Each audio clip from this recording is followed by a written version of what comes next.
Hello everyone. Today's our economics topic है Indian economy on eve of independence. इस topic में हम आज क्या क्या कवर करने वाले हैं। Topic to be covered low level of economic development under colonial rule. Means जब ब्रिटिश गवर्नमेंट इंडिया के अंदर थी तो इंडिया के जो इकोनॉमिक डेवलपमेंट था वो बहुत ही लो था।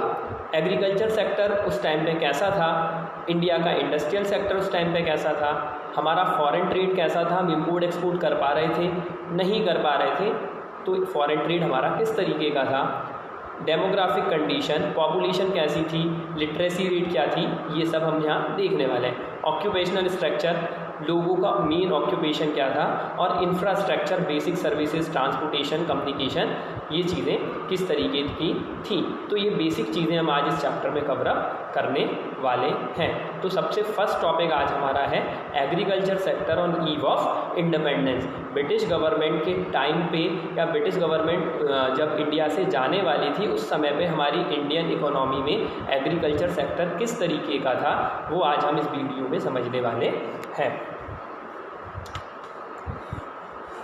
Agriculture sector on the eve of independence, तो किस तरीके का एग्रीकल्चर सेक्टर हमारा था हम इस फ्लो चार्ट की हेल्प से समझने वाले हैं।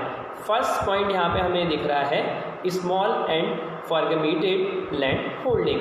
मीन्स उस समय पे जो फार्मर्स थे, जो कल्टिवेटर्स थे, उनके पास जो लैंड होल्डिंग्स थी वो बहुत छोटी थी। ये दो रीज़न से हुआ था। फर्स्ट रीज़न इसमें क्या था कि जब फैमिली का साइज़, इंडिया की पॉपुलेशन पहले से ही बहुत ज़्यादा है और जब फैमिली का साइज़ बढ़ा तो लैंड होल्डिंग क्या है, बहुत छोटी हो गई। दूसरा, जो ब्रिटिश गवर्नमेंट थी उन्होंने ज़मींदारी सिस्टम स्टार्ट किया और ज़मींदारी सिस्टम से जो फार्मर रेंट नहीं दे पा रहा था एग्रीकल्चर का, उसकी लैंड होल्डिंग को क्या कर लिया जा रहा था, ब्रिटिश गवर्नमेंट द्वारा एक्वायर कर लिया जा रहा था। तो small and fragmented land holding. Second point हमें यहाँ दिख रहा है आउटडेटेड टेक्नोलॉजी। उस समय पे इंडिया के पास कोई बहुत अच्छी टेक्नोलॉजी एग्रीकल्चर सेक्टर के लिए नहीं थी। हम जो भी एग्रीकल्चर सेक्टर में टेक्नोलॉजी यूज़ कर रहे थे वो इंडिया की ट्रेडिशनल टेक्नोलॉजी थी, तो आउटडेटेड टेक्नोलॉजी। थर्ड पॉइंट हमें दिख रहा है डिपेंडेंस ऑन रेनफॉल। हम फुल्ली किसके ऊपर डिपेंड थे, रेनफॉल के ऊपर, मानसून के ऊपर इंडियन एग्रीकल्चर अभी भी डिपेंड है और उस टाइम पे तो हम पूरे तरीके से किसके ऊपर डिपेंड थे, रेनफॉल के ऊपर। हमारे पास कोई भी प्रॉपर इरिगेशन फैसिलिटी अवेलेबल नहीं थी। जिस साल अच्छी बारिश हो रही थी उस साल तो हमारा एग्रीकल्चर सेक्टर प्रॉपर वे में चल रहा था, पर जिस साल अगर बारिश नहीं हो पा रही थी तो हमारा एग्रीकल्चर सेक्टर इतने प्रॉपर वे में नहीं चल पा रहा था। तो वही है हमारा थर्ड पॉइंट यहाँ पे, dependence on rainfall. Fourth point है low level of production and productivity. अब एग्रीकल्चर सेक्टर हम थर्ड पॉइंट में देख चुके हैं किसके ऊपर डिपेंड था, रेनफॉल के ऊपर। तो जब हमारा एग्रीकल्चर सेक्टर रेनफॉल के ऊपर डिपेंड था तो प्रोडक्शन भी हमारा क्या था, बहुत ही लो था। हम साल भर में केवल एक ही फसल का क्रॉप क्या कर पा रहे थे, कल्टीवेट कर पा रहे थे। क्यों कर पा रहे थे, क्योंकि हमारे पास इरिगेशन फैसिलिटी प्रॉपर वे में अवेलेबल नहीं थी। तो प्रोडक्शन और प्रोडक्टिविटी दोनों ही कम थी। फिफ्थ पॉइंट यहाँ पे दिया है सब्सिस्टेंस ऑफ फार्मिंग। अब बेटा जो कल्टीवेटर्स थे, फार्मिंग जो कर रहे थे वो किस बेसिस पे, उनका मतलब मेन मोटो क्या था, सब्सिस्टेंस, मतलब अपना जीवन निर्वाह करना। वो प्रॉफिट अर्न करने या अदर चीज़ों के लिए क्या एग्रीकल्चर नहीं कर रहे थे। एग्रीकल्चर का मेन मोटो क्या था, सब्सिस्टेंस, मतलब अपने जीवन का निर्वाह करना ही था। तो ये फ्लो चार्ट हमें क्लियर कर रहा है कि हमारा जो एग्रीकल्चर सेक्टर था वो इंडिपेंडेंस के टाइम पे कैसा था। एक बार फटाफट अपन गो थ्रू कर लेते हैं जो 5 पॉइंट हमने यहाँ पे देखे हैं। फर्स्ट पॉइंट हमने देखा है small and fragmented land holding. Mean जो लैंड होल्डिंग थी वो बहुत ही छोटी थी। सेकंड हमारा है तो छोटी जो लैंड होल्डिंग थी उसमें प्रोडक्शन प्रॉपर वे में उतना नहीं हो पा रहा था। सेकंड हमारा है आउटडेटेड टेक्नोलॉजी। तो हमारे पास जो टेक्नोलॉजी थी वो बहुत ही ट्रेडिशनल थी, पुराने टाइम की टेक्नोलॉजी थी। थर्ड पॉइंट है डिपेंडेंस ऑन रेनफॉल। हम पूरे तरीके से किसके ऊपर डिपेंड थे, रेनफॉल के ऊपर। जिस साल बारिश अच्छी हो जाती थी उस साल तो हमारा क्या था, प्रोडक्शन ठीक था, बट जिस साल बारिश नहीं होती थी उस साल प्रोडक्शन कुछ भी नहीं हो पाता था।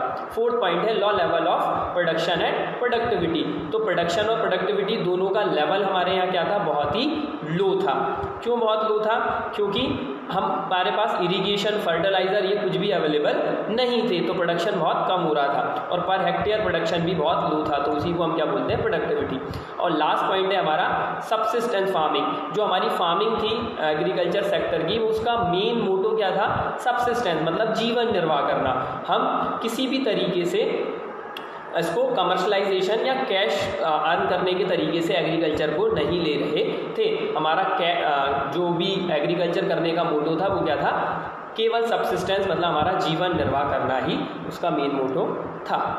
लास्ट अब हमारा है causes for the stagnation of Indian agriculture during colonial period. Means ऐसे कौन से रीजंस थे जब हमारा एग्रीकल्चर सेक्टर इतना स्टेग्नेट मतलब इतना रुका हुआ, स्थिर क्यों हो गया, ऐसा क्यों हुआ, क्योंकि इससे पहले हमारा एग्रीकल्चर बहुत ही अच्छा था, बट ब्रिटिश गवर्नमेंट के टाइम पे हमारा जो एग्रीकल्चर सेक्टर है वो स्टेग्नेट मतलब रुका हुआ क्यों हो गया, इसके पीछे क्या कारण मेन थे। तो फर्स्ट पॉइंट है यहाँ पे land revenue system. First point है लैंड रेवेन्यू सिस्टम में ज़मींदारी सिस्टम।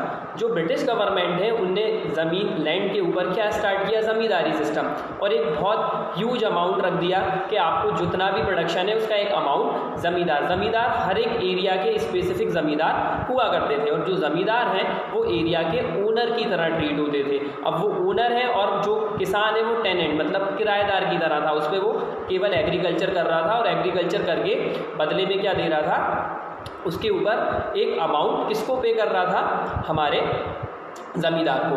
अगर कोई फार्मर किसी रीज़न से अमाउंट पे नहीं कर पाता है तो उसकी जो लैंड होल्डिंग है वो उससे छीन ली जा रही थी और किसको दे दी जा रही थी, ज़मींदार को ही वो लैंड होल्डिंग हो जा रही थी। अब यहाँ पे दो चीज़ें ये हो रही थी, एक तो ज़मींदारों टैक्स ले रहे थे कल्टीवेटर से, दूसरा क्या हो रहा था, जो ज़मींदार है वो जितनी स्पेसिफिक लिमिट थी उससे ज़्यादा टैक्स ले रहे थे, क्योंकि ब्रिटिश गवर्नमेंट के बाद इसका कोई भी प्रॉपर रिकॉर्ड नहीं था।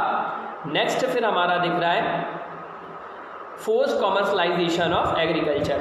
अब जो ब्रिटिश गवर्नमेंट है उनने क्या किया है कि हमारे जो कल्टीवेटर है उनको बहुत फोर्स किया कि आप कैश क्रॉप का प्रोडक्शन बहुत ज़्यादा करेंगे, फूड क्रॉप का आप प्रोडक्शन कम करेंगे और किसका प्रोडक्शन ज़्यादा करेंगे, कैश क्रॉप का ज़्यादा। कैश क्रॉप मतलब जिनको हम मार्केट में बेच सकें और जो इंडस्ट्री के लिए रॉ मटेरियल की तरह यूज़ हो सके, उनको हम क्या बोलते हैं, कैश क्रॉप। तो कैश क्रॉप के ज़्यादा यूज़ के ऊपर हमारे ब्रिटिश गवर्नमेंट ने इंडियन कल्टीवेटर्स को फोर्स किया। अब क्या क्या हुआ कमर्शलाइजेशन ऑफ एग्रीकल्चर का, तो नीचे आप लोगों को फ्लो चार्ट में दिख रहा है commercialisation of agriculture. First point दिख रहा है production of crop for sale in market. हम क्यों प्रोडक्शन कर रहे थे क्रॉप का, कि हम मार्केट में उसको सेल कर सकें। Production not for self consumption, खुद के कंजम्पशन के लिए हम नहीं कर रहे थे, जो भी प्रोडक्शन है वो पूरा मार्केट में सोल्ड हो, और मार्केट में सोल्ड होने से ब्रिटिश गवर्नमेंट को क्या बेनिफिट मिल रहा था, उससे ब्रिटिश गवर्नमेंट को ये बेनिफिट मिल रहा था कि उनकी जो इंडस्ट्रीज थी उनके लिए रॉ मटेरियल उनको अवेलेबल हो पा रहा था।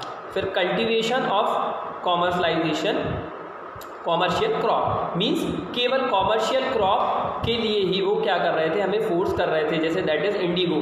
इंडिगो एक तरीके से रंगने के लिए यूज़ किए जाने वाली एक क्रॉप थी जिसको हिंदी में बोलते हैं नील। उसको ज़्यादा से ज़्यादा प्रोड्यूस करने के लिए ब्रिटिश गवर्नमेंट ने हमें क्या किया, फोर्स किया, और उसका जो एक्सपोर्ट था वो कहाँ हो रहा था, ब्रिटेन में किया जा रहा था। फिर अकर्स ऑफ फेमनीज, फेमनीज मतलब बेटा फिर क्या पड़ा, भुखमरी की स्थिति, अकाल की स्थिति फिर यहाँ पे पड़ी। क्यों, क्योंकि जो हम क्रॉप्स फूड क्रॉप्स बो रहे थे, उन फूड क्रॉप्स की जगह हम अब कौन सी क्रॉप को कल्टीवेशन करने लग गए थे, कैश क्रॉप का। तो इससे क्या हुआ कि लोग भूखे मरने लग गए, ये वाली प्रॉब्लम ज़्यादा फेस हमें करनी पड़ी।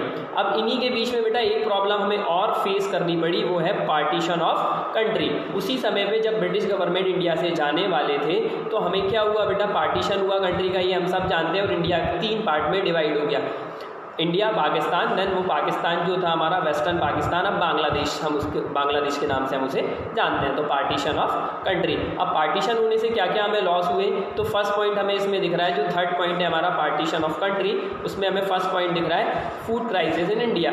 क्या हुआ, इंडिया के अंदर भारत में जो खाने की फसलें थी, फूड्स क्रॉप थी, उनका बहुत ज़्यादा शॉर्टेज हो गया।